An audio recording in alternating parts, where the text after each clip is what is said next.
Basically, what I wanted to do is walk you through some Jeep repairs that happened after our last trip to Sedona. For those of you that follow our channel, we live in Colorado. We took a trip about a month or so ago, a little less than a month ago, out to Sedona, Arizona, and we ran Broken Arrow and Schneebly Trail and Table Mesa Trail and just some other local trails right around there. Now, during that particular event, the backup camera wasn't working, and I'm just making excuses at this point, but I ended up backing into a security pole. The pole was only, I don't know, probably 3.5 feet tall. I couldn't see it in my mirror, and I backed into it and caused a little bit of damage, broke the rear tail light. But anyway, all that got fixed by a body shop, Caliber Collision. Caliber Collision did a wonderful job, saved all the parts, sent me pictures, sent me status reports throughout the process. What they ended up replacing was the bumper and the rear tail light, and then just finish work on the fender where the bumper had touched the fender and made a little scratch. Nothing big, but it ended up running, I don't know, about $1,500 or so for the repairs for that. But I wanted to go ahead and get the vehicle into the dealership to have them repair some other things that we had problems with on the trail. The first one was the backup camera. So why wasn't the backup camera working? Well, as it turns out, Uconnect did an update just before we decided to go on our trip. And for some reason, the update was partial. It wasn't complete. And the backup camera didn't work until after we returned back to the Denver area. And I think the Uconnect update actually finished, and then the backup camera started working again. So before we actually got it to the dealership, the backup camera was working again. That wasn't an issue. Now, what we've noticed, though, is every time we take this vehicle out on a bumpy road, it doesn't actually have to be a trail, but any sort of bumps in the road at all, the drag link starts to slip and the steering wheel starts to get off camber just a little bit. We've seen it go all the way up to about 60 degrees out of sync, and so that's a little bit of a discouragement when we're, expecting this brand new 2021 Gladiator is going to be up to the task of actually going off-roading. Now, one more thing to note, we have not yet taken this vehicle on any major off-road trails. So far, Broken Arrow is, maybe Poison Spider would be the most difficult trail that we've attempted in this particular vehicle. Nothing big like Holy Cross or any trails like that, which we do have plans to try that later.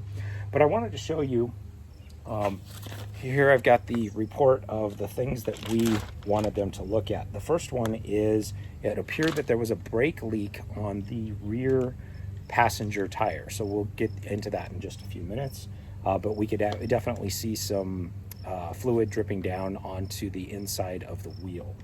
The next one is that the backup camera wasn't working. When I made the appointment, the backup camera wasn't working. By the time we got there, it was working. Though interestingly, the tech noted damaged wiring for the backup camera, even though it was working by the time we got in there, and I actually reported that when we got in. They did a multi-point inspection.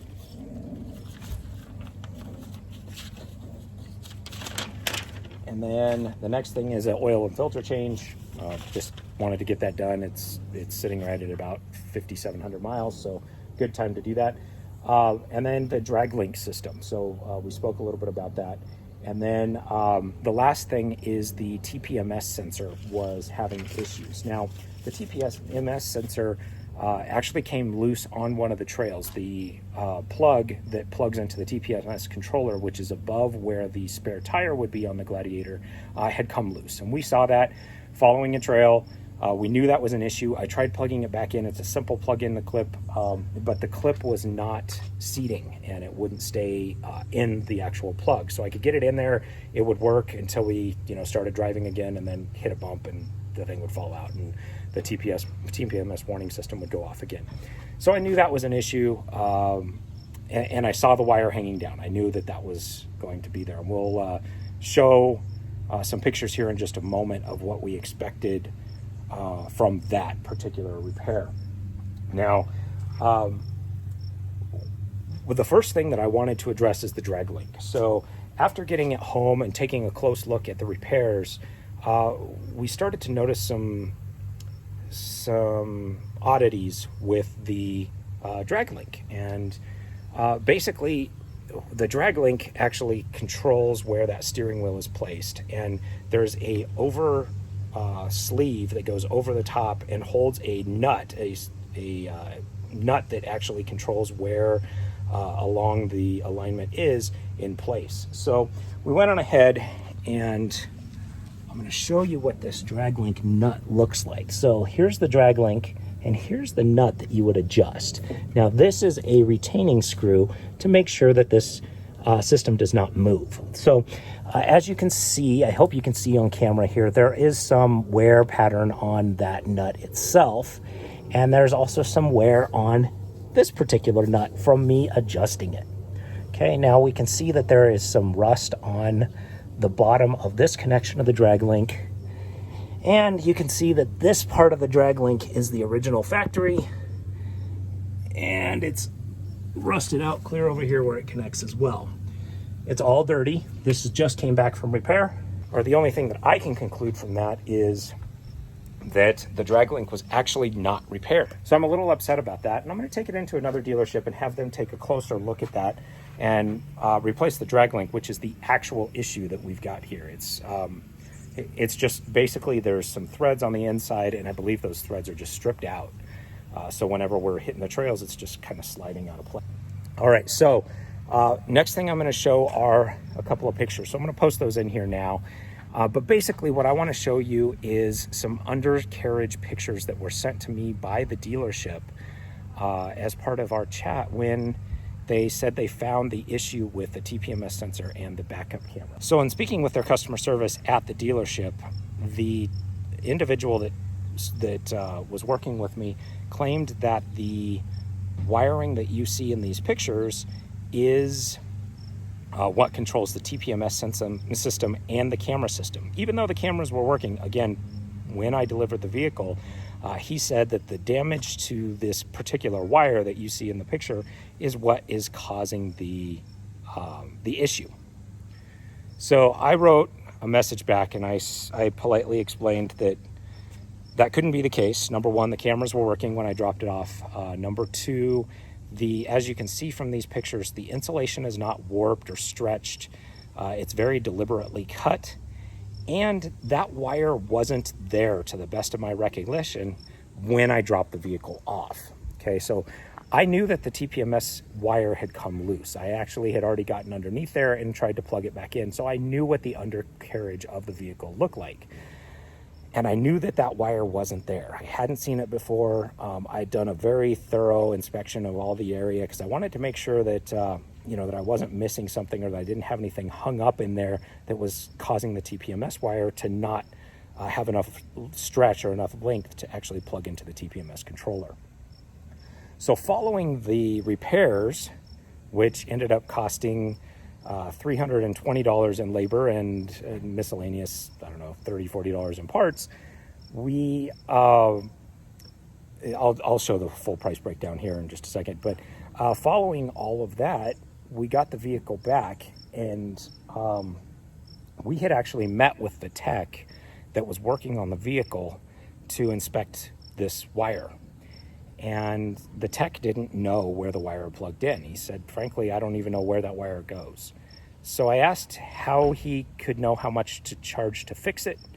And he said, it's just, I figured about an hour worth of work to re-splice in those wires. Now, in speaking with several individuals who are Jeep mechanics, you cannot do an overlay repair legally on safety systems. So TPMS sensor would be considered a safety system. You can't do an overlay repair, which means splice in another wire and make it safe or make it usable. You have to actually replace the whole wire along the way, the whole wiring harness. Now, I don't know if that's true. I honestly, it's not my expertise, but I trust what the individuals that I'm talking to are telling me, and that's a little concerning. So let's go back underneath the vehicle now, and let's take a look at the area, the same area that they supposedly repaired. So, as you can see, this is the area in the photos, and as you can see, that wire that they supposedly repaired is no longer there. There is the one wire that goes to the TPMS controller, which we expected to be fixed. And there was no indication of what they needed to do to fix that, if it was a repair the plug, or if it was just to give it a little extra room to seat better, or what it was, but no indication there. But as you can see, there's no other wires along the top of this frame, all the way back. And I want you to pay special attention to that silver tape that's wrapped around the big wiring harness there. And then look back at the pictures that I'm gonna post here, where you can see that that tape is in the exact same spot, which tells me that they didn't make any adjustments to the wiring harness at all. So what does this mean? Well, I think what this tells us is that this particular dealership is, at the very least, not being honest with their customers. So where do we go from here? It's hard, because the dealership is really where you take your vehicle after it's brand new to go get warranty work done. Now, we understand, you know, things are not going to be perfect from the factory. That's why there's a warranty program. There's mistakes that get made, you know, clips come loose and wiring comes loose. And that's what a dealership is there to do for you. In this particular case, though, Prestige Dodge and Jeep of Longmont can't be trusted, in my opinion, and we won't be back. They don't want us to come back either. My letter to them, the service manager promptly returned my call within minutes and said that we weren't welcome back there anymore, and that accusing them of doing something as bad as that was grounds enough for them to never want to do business with us again. Now, over $400, that's probably not a wise move for them, simply because we spend tens of thousands of dollars on our Jeeps. You know, we've purchased multiple Jeeps. We continue to trade them in. I think we're at what, 4 Jeeps now. We continue to upgrade, buy new ones, get things done at the dealerships like lifts and things like that. So dealerships make a lot of money off of us. This dealership won't make any more money off of us, and instead we'll find somebody else to work with us. But you know, the big thing is understanding when you take a vehicle in for repairs, it's important to question exactly what they're doing. It's important to inspect the vehicle after the repairs have been done to make sure that things that you expected to be changed or upgraded have actually been done. In this case, I think that the dealership did the wrong thing by placing a junk piece of wire on the cross member and trying to get a little extra money out of us, by not fixing the drag link as requested. You know, only time will tell, but we'll end up taking this into another dealership in the next couple of weeks, and I'll do a follow-up to this video, see what else they find. Oh, the last thing that I forgot to show everybody was the oil that was coming down on the back tire. You can kind of see it here. It's definitely covered in oil. It turns out that that is actually not brake oil. That is coming from the axle. The axle seal is bad.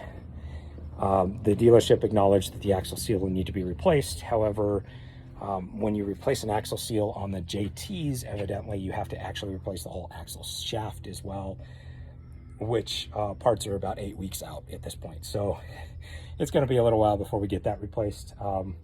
Dealership claims it's okay to drive on, so I'm going to go ahead and use it as the daily driver. We'll probably avoid any trails for the next 8 weeks or so with this one, just so that we don't cause any additional damage before we can get that repaired. But we'll set up another appointment with a different dealer, and we will let you guys know how that goes.